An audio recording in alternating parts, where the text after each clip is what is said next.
growing through acquisition is huge. And I'd love to tell you more about that and specifically some of the ways that you can actually do that without having to use any of your own money.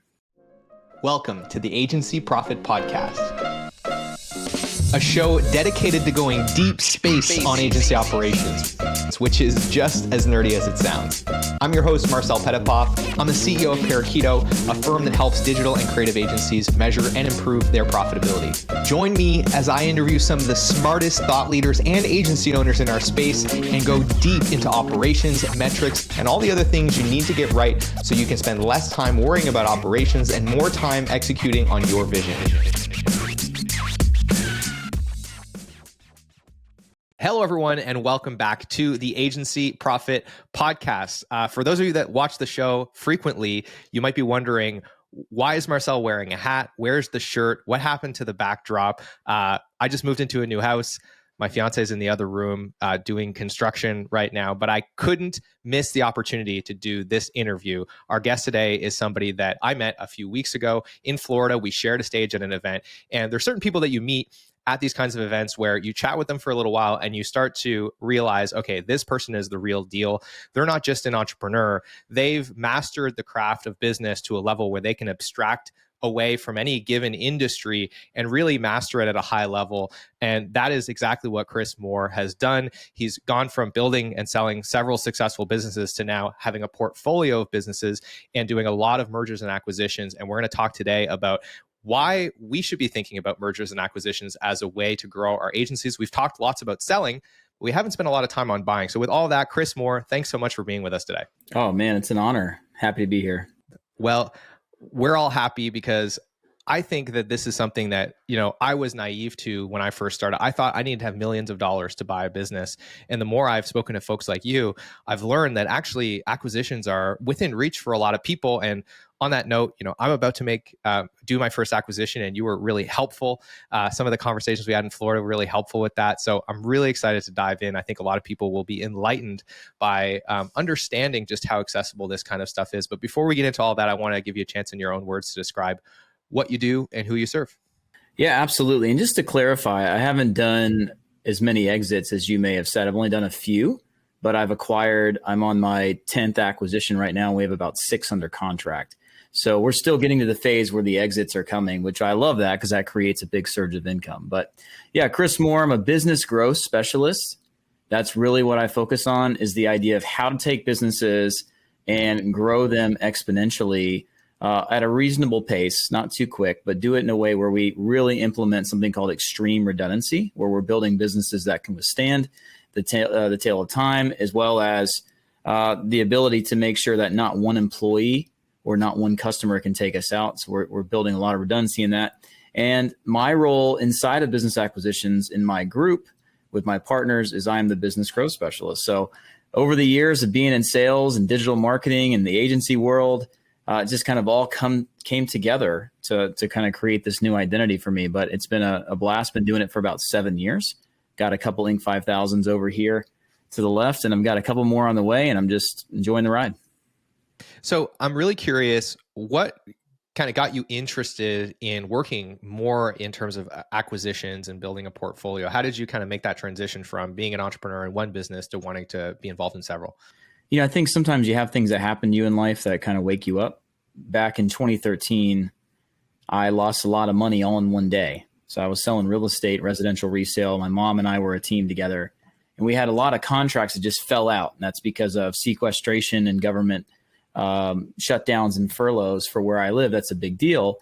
And I realized at that moment that I never wanted to have one stream of income. I never wanted to feel that feeling again of having all my eggs in one basket. So literally since that time, I've owned between 1 and 20 businesses at any given time, creating lots of income coming in from different places. So that's really been the driver for me to not just be an entrepreneur, but to be a kind of an empire builder.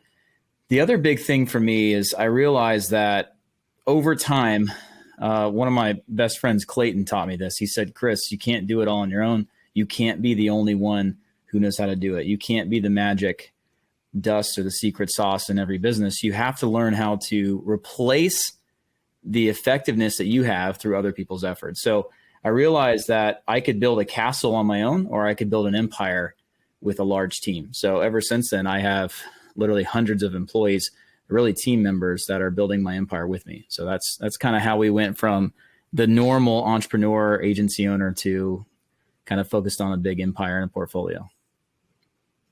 And so now you're involved in, an organization that teaches hundreds of businesses and entrepreneurs how to also get involved in multiple businesses, do acquisitions, build their portfolio. And today I want to talk specifically about agencies, consultancies, and professional services firms, and why they should be considering buying or acquiring or merging with the business as a way to stimulate their growth, an option that I don't think many people are thinking about when they think about their vision for scaling their firm. Yeah. So at Dealmaker Wealth Society, we actually have 15,000 students currently over the last 7 years, and we've taught over 100,000, but 15,000 paying students. So we've got a pretty big footprint. And I think because business acquisitions is really a hot subject. And I think that as time goes on, it's starting to become something that people are starting to consider even in the agency world. And I'll tell you, you should, because the traditional methods of growing your business using sales and marketing tactics don't have to be the only way that you grow. And often you can save so much time, heartache, and money by just growing through acquisition, where you can literally acquire your competitors, you can acquire vendors, you can acquire maybe a SaaS company that you spend a ton of money with every month, or that you have every one of your clients working with as well. And you can essentially eat up all their profit and market share as well. So growing through acquisition is huge. And I'd love to tell you more about that, and specifically some of the ways that you can actually do that without having to use any of your own money. Well, that kind of dovetails nicely into our second thing, which is what are the misconceptions or mental blocks that entrepreneurs have when it comes to this space?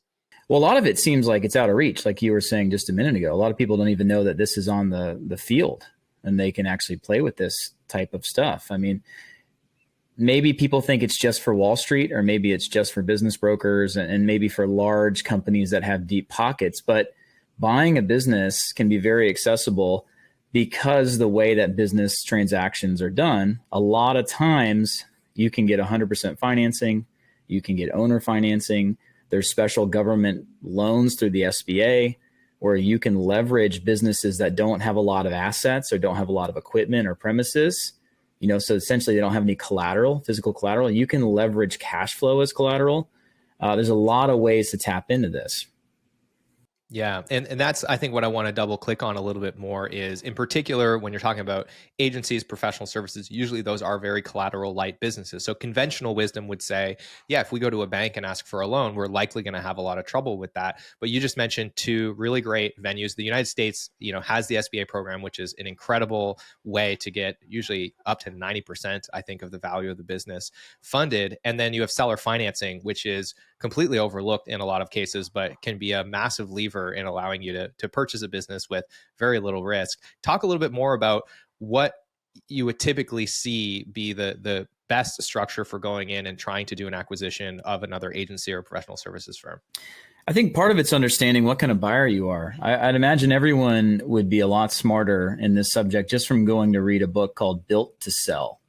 It's such a strong book for both a seller or a buyer to help you understand what the seller is looking for and help you understand what buyers are looking for in a transaction. Really, when you're going business to business like this and acquiring a competitor or a vendor, you're either buying it for financial reasons, like trying to tap into their cash flow or profit margins, or you're buying it for a strategic reason where you can leverage the resources that this business has, or maybe it has a lot of cross-sell opportunity by having a similar customer avatar or customer list that you all are both serving. So I think understanding what you want out of an acquisition is huge. Are you simply trying to grow the book of business and grow your MRR as an agency or as a professional services company? Then buying a competitor and getting that market share without having to go out and own it, it's great. If you're maybe a professional services company that has a geographic footprint and you want to go expand into a new market, there's no reason to go try to beat your head up against the wall and go win all this new business in a new market, where you can literally just buy somebody who already has an established business in that area, right? So financial versus strategic. The financial is more around money and being able to tap into cash flow. And it's interesting where you could buy a business that's cash flowing at, let's say, $30,000 a month, and you could buy that business leveraging using other people's money, using the special funding programs, or even seller financing. And you can walk into month one with literally cash flow going into your pocket. So I think understanding that this stuff's available is huge, but you have to start with what you want out of it. Otherwise, you're just doing it for the sake of doing it, and it gets pretty confusing at that point. Yeah. And so to double click on that a little bit, you mentioned, trying to grow your cash flow or your profit margin by purchasing competitors or adjacent companies to grow market share. The other really great insight is a strategic acquisition, whereby you're going to get a synergistic outcome by merging those two things. That might be vertical integration, like you mentioned earlier, purchasing a vendor that you use a lot and spend a lot of money on, or purchasing a company that you can do a lot of cross-selling on. All great examples of that. Are there any other common reasons that you might see somebody do an acquisition like this? Sometimes it's just to make sure that somebody else doesn't get it. We do have that type of thing in some larger businesses where you have somebody with an emerging technology and you don't want to have a competitor get their hands on it. That may be a reason, but for most of what we see, most of the people that we teach at Dealmaker Wealth Society, probably 75% of them are investors of some sort of professional investor, real estate, creative finance, and they're looking to diversify their portfolio. And then the other 25% is usually a business owner. But the biggest reason that people are doing business to business transactions is they're working on something called roll-ups, right? Are you familiar with the roll-up? For those that don't know what a roll-up is, I guess, explain what that means. I'm sure there's some people whose heads are spinning a little bit right now. Yeah, roll-up is just when you take several businesses and you kind of put them all together. And kind of what you were just touching on is the EBITDA and the multiple of what the business is worth continuously rises as that total number of annual profit goes up among the group. Part of that's because it changes who's going to buy it. When you get up over a certain amount of EBITDA, which is essentially, we can go through the acronym in a minute, but it's essentially the annual profit after certain things are taken out. That's where you start attracting the private equity buyers and the trade buyers and the family offices and people who have a lot of money and their only job is to go out and find these roll-ups and buy them because they're going to take it public or they're going to resell it on the market for more money. And it's just kind of a flip from there. But when you do a roll-up, it doesn't always have to be a whole bunch of the same type of company. It also can be a roll-up serving the same customer base or customer avatar. For instance, one of the roll-ups that I'm involved in is in the female health and beauty space, all online e-commerce, non-Amazon. And then why you would want to roll that up is because somebody who buys fake eyelashes also buys makeup, also buys yoga pants, also buys all this other stuff. And being able to have the cross-sell opportunities is huge, right? The other thing to consider is 1 + 1 = 2, but in M&A math, 1 + 1 = 3 most often, right? So whenever you do 1 + 1 = 3, + 1 = 6, + 1 = 10, you can start to really exponentially increase the value of a business. And just to explain what that means, when you add two businesses together that serve the same customer base, yes, you have the revenue from business A and business B, but you also have the cost synergies of having the operations kind of streamlined and not having to have two Miss Glendas in the office. Now you just have one. You save a lot of money there, as well as the cross-selling opportunities. So as you continue to add more businesses on, the multiple goes up, as well as the more EBITDA you have, the multiple goes up even higher. So in the agency space specifically, we have about 5 sets of people in our Inner Circle program, all doing marketing agency roll-ups. Some of them are including SaaS platforms that kind of serve every agency, something like a Go High Level competitor maybe. Some are just sticking in the fitness industry, looking to sell to a very large company that would love to have that customer list of gyms. There's all types of roll-ups that you could do. Hey, it's Marcel here, and I hope you're enjoying the episode so far. If you are, then I want to encourage you to check out the Agency Profitability Toolkit. It's a free set of resources that we've put together to help agency owners just like you improve their profitability. It's full of free checklists, templates, and training videos, and has helped thousands of agencies get better at measuring the essentials of their business. So if you want to grab a free copy of that, you can head to parakeeto.com/toolkit or look for a link wherever you're watching or listening to this. With that, I want to thank you again for tuning in, and I'll let you get back to the episode. So we've talked about a couple of the reasons why we might want to look into acquisitions as a way to grow. We talked about the idea of buying cash flow and profitability. We talked about the idea of strategic acquisitions and then laddering that up even into a roll-up strategy. So I want to start with talking about the mistakes and missteps that somebody doing an acquisition for the first time might make? What are the common pitfalls that you see before we kind of get into the best practices for doing this in a way that's going to lead to a successful outcome? Yeah, in general, the pitfalls that we see is people who don't understand what they're looking to get out of it. And they go in and just start talking to brokers and making offers, and they really don't have a plan. That's number one. Number two, not understanding everything there is about the financing is a big misstep. I mean, imagine getting all the way through the process and like, all right, now it's time to figure out how we finance this thing. It's not the right way to do it. I mean, you're literally playing with other people's livelihood. Just like being a seller of a home, it can be a very stressful thing, right? And imagine taking that 30-day or 45-day escrow period and stretching it 6 to 12 months. It can be a very stressful time. So don't play around with people's businesses. Make sure you really understand the type of financing structures that's going to be necessary for the businesses you're trying to buy. One other thing a lot of business owners do wrong is they don't look at leveraging their existing business as collateral to buy their growth. There's a lot of loans, even beyond the normal SBA 7A loan. There's different loans that allow business expansion that are almost the easiest thing you could ever get, is literally leveraging something that already has a proven track record to buy something else that's extremely similar. Should be really easy.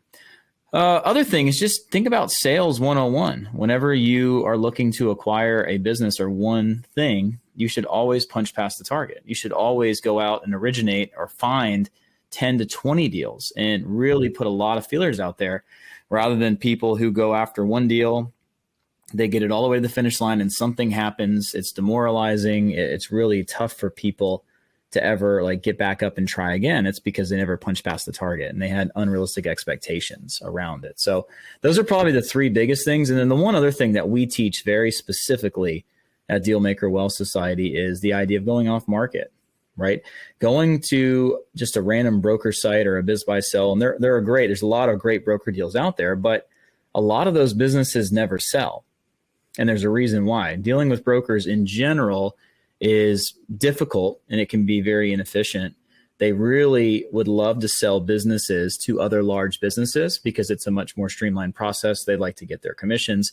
But what we teach very specifically is how to go out and find these deals off market. Because it's a fact, every single business, including everyone watching this, eventually will exit. It's a fact. At some point, you're either going to die, you're going to hand it off to somebody else, you're going to do an ESOP and sell it to your employees, you're going to give it to your heirs, you're going to sell it to somebody else. And what else is interesting is that most people who've considered an exit are probably already behind the curve. You should have exited already because there's actually a perfect curve of when you should exit. So the idea of going off market is actually a lot easier than you may think, because almost every business owner would sell for the right price and the right terms. And if you wait till they go to a broker, usually it's a little too late. And it's a very difficult process. And as far as I understand, there's a statistical kind of anomaly that's happening in this next decade or so, where we have an incredible amount of people that are running small businesses today that are approaching retirement age. And the amount of people right now that are positioned to take over those businesses is greatly undersupplied relative to the amount of businesses that are going to be available for sale. So there is a real opportunity in terms of timing over the next decade or so for someone who understands how to get the financing put together to be able to go in and acquire these businesses and likely do it on good terms, because the supply and demand are kind of out of balance right now. Is that your experience as well? For sure. I didn't bring that up because it depends on the industry, right? So you do have an aging population base. They say 10,000 baby boomers retire every day. Between 20 and 30% of them own small businesses. And the statistic that's so staggering is really only one of 12 businesses that actually go on the market sell between revenues of 1 and 10 million. And there's a lot of distress there. It's not that the business is distressed. It's not that the business isn't profitable. It's just the fact that they're in a tough situation. Because exactly what you said is there's not enough buyers out there. I think that holds true for a lot of industries, and others, it's actually the opposite, right? So when you get on to like the online type businesses, e-com, marketing agencies, we actually find that there's very few aging population owners in that business. There's also a lot less motivation, urgency, and distress. So the idea of trying to buy maybe a whole bunch of marketing agencies is a very different game than going after CPA firms, right? So CPA firms and maybe other architectural firms and professional services like we were discussing earlier, those are really ripe for the picking. There's so many of those aging population business owners who are looking to get out quickly. And what's interesting as well, and most people don't know this, is that most business owners are scared to death to put a sign out in front of their business or to put their business officially on the market. And the reason why is because it confuses their employees, it confuses their customers. People think they're struggling or going out of business. And no matter what you do as a business owner, it can be very stressful to think about who's going to take this over and continue my legacy. You know, a lot of times we find that it's not about price. Most of the time it has to do with continuing the legacy, and they're looking for a safe pair of hands. Somebody's going to take care of their employees, which is like their family. Somebody who's going to make sure that the reputation of the business and their name stays true, right? So yeah, I definitely know that this is probably the perfect storm where there's more financing ever available right now to buy businesses. There's more distress in the marketplace, and there's more business owners that are retiring and needing to hand it off. But I think you just got to keep it in perspective. If you're going after marketing agencies, it's going to be a little bit different because the average owner age is much younger, right? And that changes the deal structure a little bit. So we've talked about a lot of some of the key principles, I think, in the tangential discussion about mergers and acquisitions, but I'll ask the question directly. What are kind of those key principles to making sure that an acquisition is successful, if we can, list them out?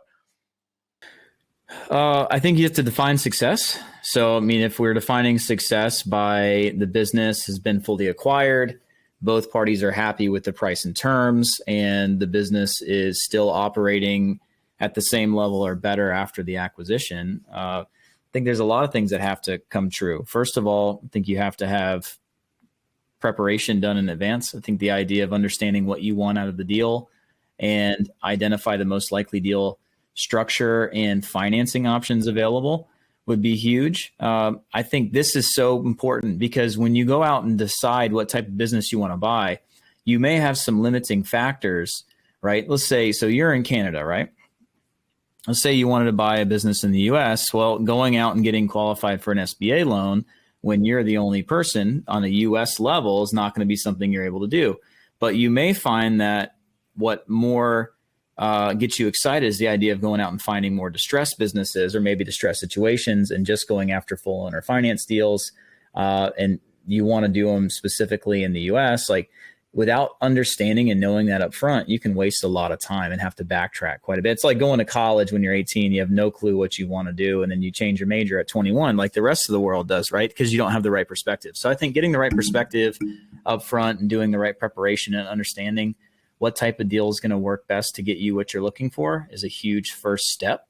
And then beyond that, really, you need to have someone guide you through it. Just because you've maybe sold a business doesn't really mean you know much about the acquisition process besides your experience. Let's say you were a part of some a real estate transaction. Well, maybe there are a lot of similarities, but it's also extremely different. So having someone guide you through the process who's done it over and over and over again, where there's a system, and it's methodical and deliberate. That's the key to this. There's no reason to make these mistakes when somebody else has already done that. So that's part of the process as well. So preparation, really understanding what you're looking to get out of it, understanding about the best deal structures, financing terms, who's going to be the best strategic business for you to buy, and also having someone guide you through the process. That's probably the biggest part of that.